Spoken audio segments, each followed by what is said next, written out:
Step आपल्याला हे solar पॅनलचे स्टँड लावून घ्यायचे आहेत. दुसरी स्टेप आपल्याला ही पिन डायरेक्ट त्या चार्जिंगच्या सॉकेटमध्ये लावायची आहे. ही एक पिन आहे.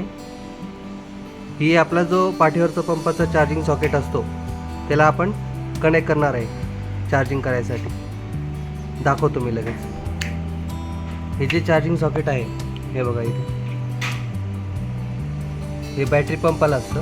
तर ह्याला आपण हे पिन कनेक्ट करणार आहोत. हे मॅच करून फक्त असं कनेक्ट करायचं जेणेकरून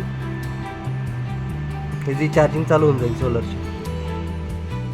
हे जे इंडिकेशन दाखवलेले आहे तिथे, तर 1 नंबरचा जो आहे तो ओव्हरलोडचा आहे. जर आपण हे इथे जे लोडचे कनेक्शन आहे L+ आणि L-, इथे आपण LED बल्ब L+ आणि L- जे लोड कनेक्शन आहे इथे आपण लोड लावू शकतो. कुठला पण LED बल्ब असेल किंवा दुसरं काही उपकरण असेल ते लावू शकतो जे बॅटरीवरती चालेल असं.